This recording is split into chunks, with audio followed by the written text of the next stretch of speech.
On being in the blues. I can enjoy feeling melancholy, and there is a good deal of satisfaction about being thoroughly miserable, but nobody likes a fit of the blues. Nevertheless, everybody has them, notwithstanding which nobody can tell why. There is no accounting for them. You are just as likely to have had one on the day after you have come into a large fortune as on the day after you have left your new silk umbrella in the train. Its effect upon you is somewhat similar to what could probably be produced by a combined attack of toothache, indigestion, and cold in the head. You become stupid, restless, and irritable, rude to strangers, and dangerous towards your friends, clumsy, maudlin, and quarrelsome, a nuisance to yourself and everybody about you. While it is on you, you can do nothing and think of nothing, though feeling at the time bound to do something. You can't sit still, so put on your hat and go out for a walk. But before you get to the corner of the street, you wish you hadn't come out, and you turn back. You open a book and try to read, but you find Shakespeare trite and commonplace. Dickens is dull and prosy, Thackeray a bore, and Carlyle too sentimental. You throw the book aside and call the author names. Then you shoo the cat out of the room and kick the door to after her. You think you will write your letters, but after sticking at "Dearest Auntie, I find I have 5 minutes to spare, and so hasten to write to you," for 1/4 of an hour, without being able to think of another sentence. You tumble the paper into the desk, fling the wet pen upon the tablecloth, and start up with the resolution of going to see the Thompsons. While putting on your gloves, however, it occurs to you that the Thompsons are idiots, that they never have supper, that you will be expected to jump the baby. You curse the Thompsons and decide not to go. By this time, you feel completely crushed. You bury your face in your hands, and you think you would like to die and go to heaven. You picture yourself, your own sickbed, with all your friends and relations standing round you, weeping. You bless them all, especially the young and pretty ones. They will value you when you are gone, so you say to yourself, and learn too late what they have lost. And you bitterly contrast their presumed regard for you then with their decided want of veneration now. These reflections make you feel a little more cheerful, but only for a brief period. For the next moment you think what a fool you must have been to imagine for an instant that anybody would be sorry at anything that might happen to you. Who would care 2 straws, whatever precise amount of care 2 straws may represent, whether you are blown up, or hung up, or married, or drowned? Nobody cares for you. You never have been properly appreciated, never met with your due deserts in any one particular. You review the whole of your past life, and it's painfully apparent that you have been ill-used from your cradle. Half an hour's indulgence in these considerations works you up into a state of savage fury against everybody and everything, especially yourself, whom anatomical reasons alone prevent your kicking. Bedtime at last comes to save you from doing something rash, and you spring upstairs, throw off your clothes, leaving them strewn all over the room, blow out the candles, and jump into bed as if you had backed yourself for a heavy wager to do the whole thing against time.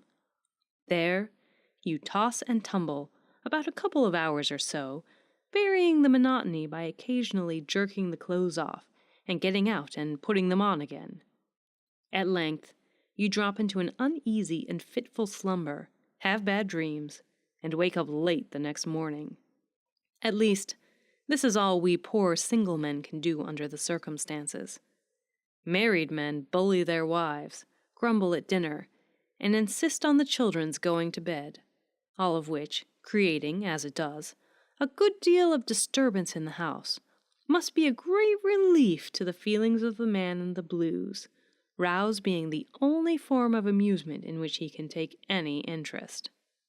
The symptoms of the infirmity are much the same in every case, but the affliction itself is variously termed. The poet says that a feeling of sadness come o'er him. Airy refers to the heavings of his wayward heart by confiding to Jimmy that he has got the blooming hump.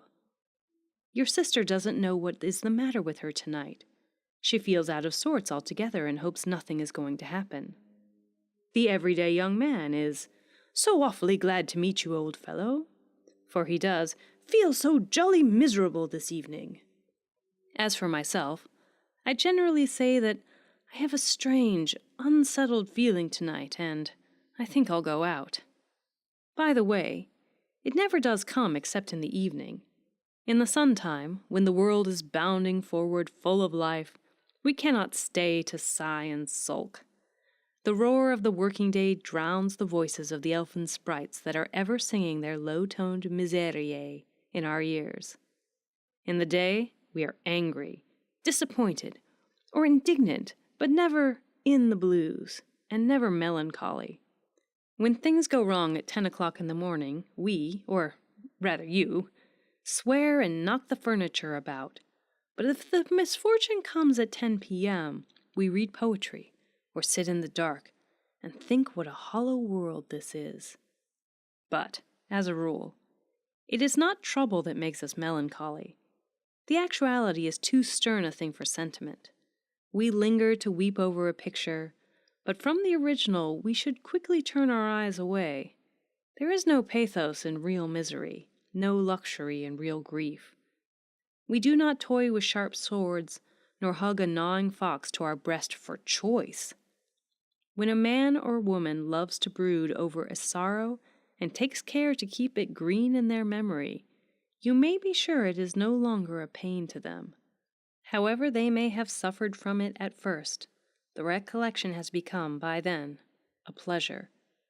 Many dear old ladies who daily look at tiny shoes lying in lavender-scented drawers and weep to think of when the tiny feet whose toddling march is done, and sweet-faced young ones who place each night beneath their pillow some lock that once curled on a boyish head that the salt waves have kissed to death, will call me a nasty, cynical brute and say I'm talking nonsense. But I believe, nevertheless, that if they will ask themselves truthfully whether they find it unpleasant to dwell thus on their sorrow, they will be compelled to answer, no. Tears are as sweet as laughter to some natures.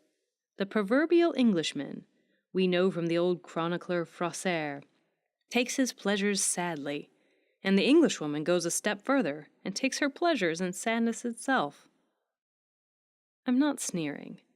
I would not for a moment sneer at anything that helps keep hearts tender in this hard old world. We men are cold and common-sensed enough for all. We would not have women the same. No, no. Ladies dear, be always sentimental and soft-hearted as you are. Be the soothing butter to our coarse, dry bread. Besides, sentiment is to women what fun is to us. They do not care for our humor, surely it would be unfair to deny them their grief.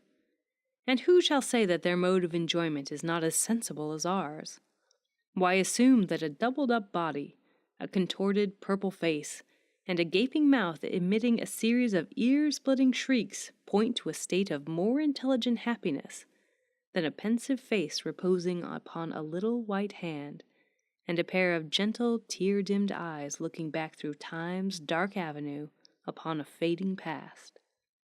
I am glad when I see regret walking with as a friend, glad because I know the saltness has been washed out from the tears, and that the sting must have been plucked from the beautiful face of sorrow ere we dare press her pale lips to ours.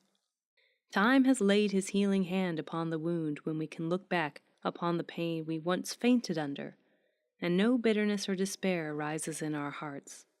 The burden is no longer heavy when we have for our past troubles only the same sweet mingling of pleasure and pity that we feel when old night-hearted Colonel Newcome answers, "Add some," to the great roll call, or when Tom and Maggie Tulliver, clasping hands through the mists that have divided them, go down, locked in each other's arms, beneath the swollen waters of the Floss. Talking of poor Tom and Maggie Tulliver brings to my mind a saying of George Eliot's in connection with the subject of melancholy. She speaks somewhere of the sadness of a summer's evening. How wonderfully true, like everything that came from that wonderful pen, the observation is. Who has not felt the sorrowful enchantment of those lingering sunsets? The world belongs to melancholy then, a thoughtful, deep-eyed maiden who loves not the glare of day. It is not till light thickens and the crow wings to the rocky woods that she steals us forth from her groves. Her palace is in twilight land. It is there she meets us. At her shadowy gate she takes our hand in hers and walks beside us through her mystic realm. We see no form, but seem to hear the rustling of her wings. Even in the toiling, humdrum city, her spirit comes to us. There is a somber presence in each long, dull street, and the dark river creeps ghost-like under the black arches, as if bearing some hidden secret beneath its muddy waters. In the silent country, when the trees and hedges loom dim and blurred against the rising night, and the bat's wings fluttered in our face, and the landrail's cry sounds drearily across the fields, the spell sinks deeper still into our hearts. We seem in that hour to be standing by some unseen deathbed, and in the swaying of the elms we hear the sigh of the dying day. A solemn sadness reigns. A great peace is around us. In its light our cares of the working day grow small and trivial, and bread and cheese, aye, even kisses, do not seem to be the only things worth striving for. Thoughts we cannot speak but only listen to flood in upon us, and standing in the stillness under earth's darkening dome, we feel that we are greater than our petty lives. Hung round with those dusky curtains, the world is no longer a mere dingy workshop, but a stately temple wherein man may worship, and where at times, in the dimness, his groping hands touch God's.